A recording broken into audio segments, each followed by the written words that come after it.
What's up YouTube, PokePrimer here, ready to deliver you our Week 8 Team Builder here in the PTL, the Palatown League. This week we are taking on Max, and he is the coach of the white team, so it is finally the time for the battle of light versus darkness, the battle of white versus black. That sounded really horrible. It is time for that penultimate battle that has been eluding us for so long. But, yeah, it's time to have this match. This match is happening, and I'm excited. Max's team is actually pretty fucking threatening, so this is gonna be one hell of a matchup, to say the very least. But his team consists of Kartana, Gallade, Crocodile, Azumarill, Zapdos, Celebi, Chandelure, Conkeldurr, Gliscor, Magnezone, Meloetta, and Slowbro. The mons on his team that are designated as Z users are Kartana and Crocodile, while the mons on his team that are designated as potential Mega Pokemon are Mega Gallade and Mega Slowbro. So, Slowbro, just because of the fact that I have Xurkitree and things like Delmise as well, I'm not super duper worried about. But yeah, it very well could be an option. Gallade I'd see as a little bit more likely, but at the same time I have things like Togekiss, like obviously Mega Aggron, who's bulky enough to live any one hit from that Mega Gallade at any point in time and just knock it out. I personally feel both of his Megas don't have the best matchup. I could see Magnezone coming, but at the same time Magnezone can't knock out Aggron if it traps it, and like the only thing it could really trap and actually threaten would be Mega Mawile. So obviously I'm not bringing Mega Mawile to this game. Azumarill is obviously a threat. If it belly drums up, that could be a problem, but I think we can handle that in the broad scheme of things, hopefully. We have a couple things that can definitely swallow a hit from that Azumarill if possible. If needed be, I should say. Crocodile is not that big of a threat. Like, it can be scary if it gets up some Moxie boosts, but I'm not supremely worried about it. Kartana, obviously, if it gets going, is a massive problem, so that's definitely going to be something I'm going to have to keep an eye on and be careful with. Zapdos, just nice and bulky, but we have plenty of things that can take that thing out with relative ease. Celebi, again, can be kind of bulky, but at the same time, we can handle it fairly easily. It's not like a supremely terrifying Pokemon to go up against. So there's that. Chandelure, again, we have things to beat it, not too worried about it at all. Conkeldurr, big threat, hard-hitting fighting type, really puts in a lot of work against our team. Definitely not looking forward to facing this thing, for sure. But I think I think we can beat it if we play right. I do definitely think Conkeldurr comes to this game. I think Conkeldurr is much more likely than things like Mega Gallade.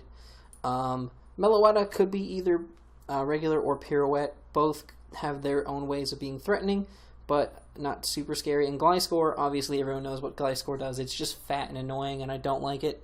So we're going to have to be really careful of how we deal with the Gliscor. So, but I think we brought some very interesting sets this week, and I think I'm really excited to get this game going whenever we do. So the first one we're bringing is probably the most wacky set I've done in a while, and that is going to be Ron Burgundy, our Delmise. Now we're bringing Assault Vest Delmise once again because it just does work. But we're bringing a very crazy spread. We have 44 in speed, 56 into Spadef, 252 into special attack with a rash nature, 4 defense, and 152 into HP. The 4 in defense is literally because I'll show you. I'll take that out and I'll try to put that there. It doesn't do anything. Like, for some reason, it just doesn't do anything, probably because we have the minus there. So, we're just going to leave that 4 into defense, just to leave it be a thing. But we're bringing a mostly special Delmise set this week. With Giga Drain, Shadow Ball, HP Ice, and Earthquake. Basically, this is kind of a way of beating Slowbro. Mega Slowbro is bulky enough that it can actually set up and recover stall in front of Delmise. Especially because Delmise would have to use something like Power Whip to do enough damage to it, and Power Whip's super inaccurate, so I definitely think that Mega Slowbro is a very big threat. So at least this way, we'll outspeed it, and we'll be able to Giga Drain it and do a massive chunk of damage to that thing before it can even get off a Calm Mind, or we can just go ahead straight up for double Shadow Balls and knock it out 100% without any issues. So a lot of the things that might be able to switch into this thing a little bit better, as well as like potentially the Gliscor, which can definitely switch in, doesn't switch in as well because we do have that HP Ice, which can beat it down pretty effectively, which is really, really good. Really happy with this set. I think it can put in a lot of work. We have the Earthquake, though, for the Magnezone. That's why we are running a Rash Nature. But I did give the 56 into Spadef, just so that we can actually have a significant Spadef stat to go along with that Assault Vest, so that like the minus doesn't really hurt us at all, which is really, really good. I'm really happy with that. Overall, I think this thing could put in a lot of work against this team. We're also EV'd speed-wise to outspeed Inspeed Conkeldurr, which is I think is important. So that's cool. But yeah, I think this is going to be a really, really cool set, and if it can put in work, then I'll be really, really shocked. So Special Delmise is out here for week 8. Next up, we have Choice Scarf Garchomp, Ripster the Garchomp, putting max or 240 speed, max attack, 16 HP, Rough Skin for the ability Outrage, Earthquake, Stone Edge, and Flamethrower. I'm bringing Outrage because I need to be able to really knock out or really dent some of these Mons, and Dragon Claw just doesn't do enough damage in some cases. So we have the Outrage for that. If he does still have the Azumarill, obviously we're not clicking it. We have the Earthquake for that. Earthquake actually 2 KOs certain spreads of Azumarill, which is really cool. So we should be able to catch the thing. If it wants to try to switch into us, we could be able to catch that thing and do some massive damage, which is very, very important. We could potentially 2 KO that Azumarill immediately, and that could be really dope. So we have that going for us. We have the Stone Edge to hit that Zapdos, which could be a massive threat to us.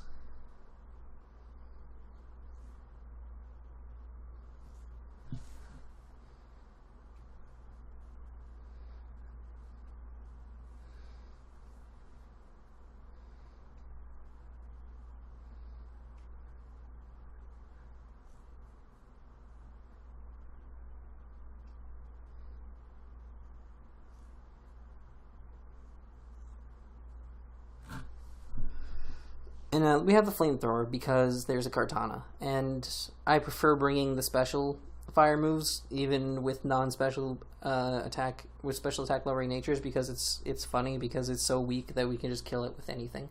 Like a Jolly Flamethrower just knocks it out straight up. It's hilarious. It's so weak. So that's cool. So we can just knock that thing out for free.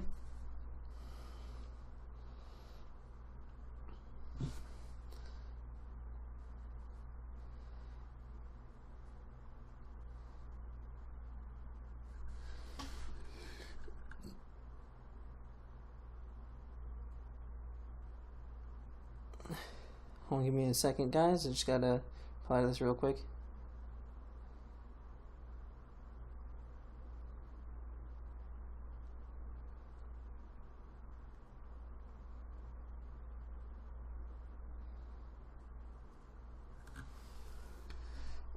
So the next one we're bringing is Ron Weasley, our Weavile, bringing Knockoff, Icicle Crash, Poison Jab, and Dig. And for some reason, we don't have offense. We don't have any stats. I don't know why we don't have stats, but now we're going to get stats. That's really fucking agitating because I do remember we gave this thing a very specific spread for a reason.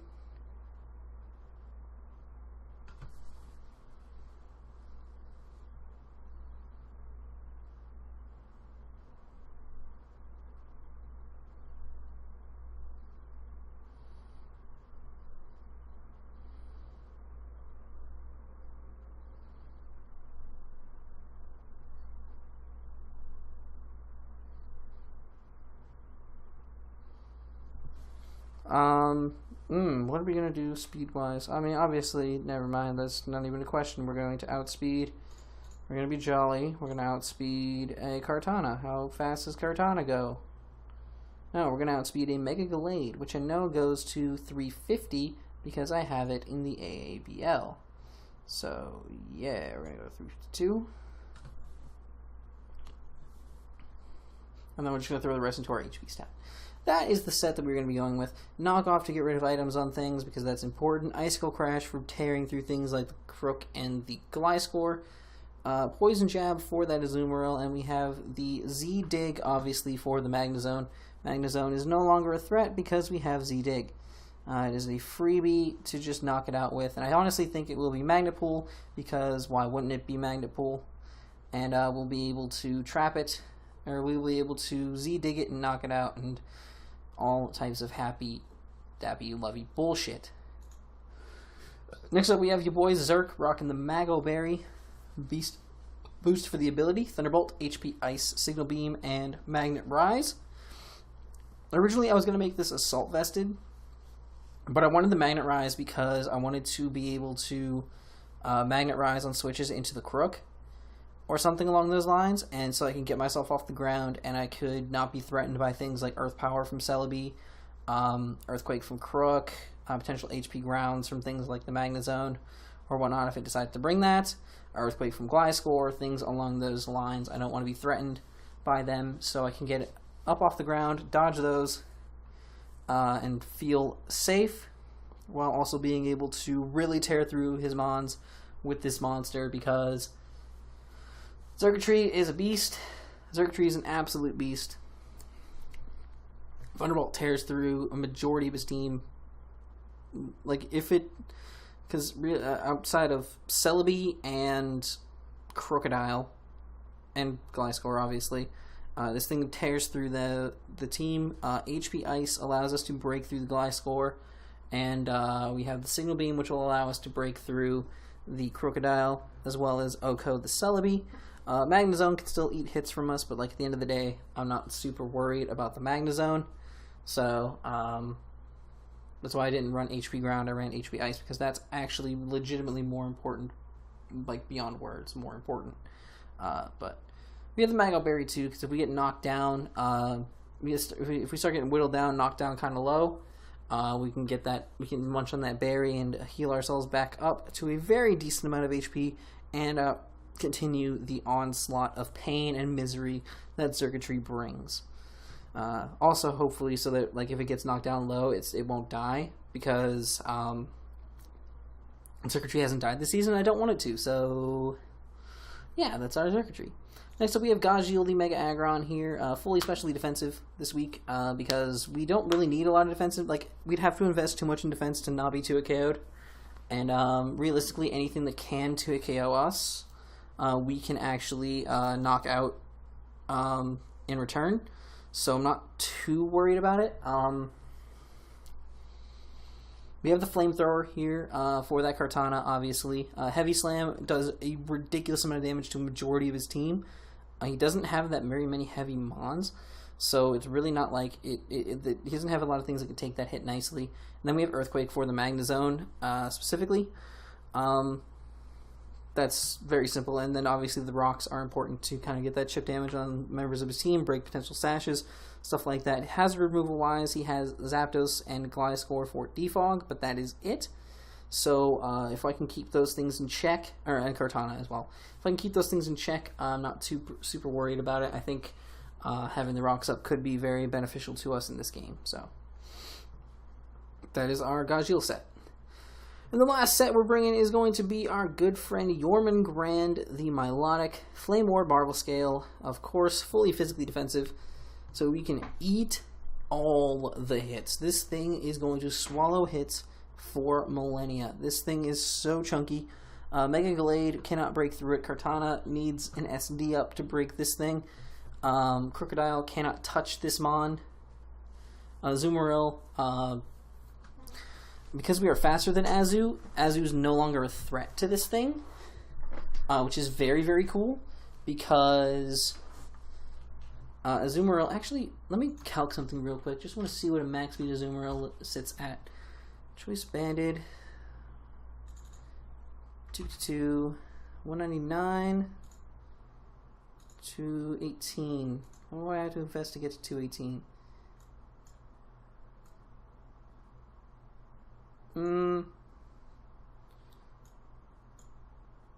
I'd almost say worth, but no, not worth.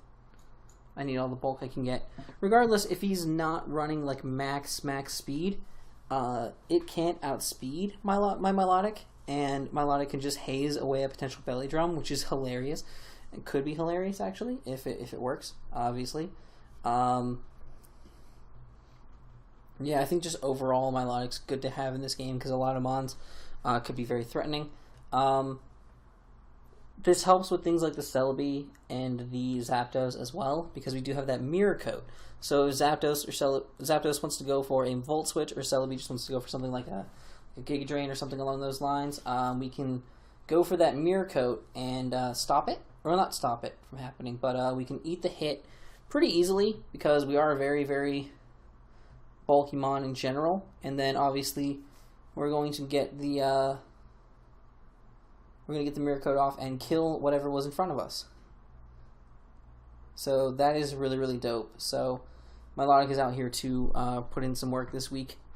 Just being a bulky girl, and I love her. So that being said, we are going to have the battle hopefully live com this week, and hopefully you guys enjoy. But till then, I'm PokePrimer signing off. Peace.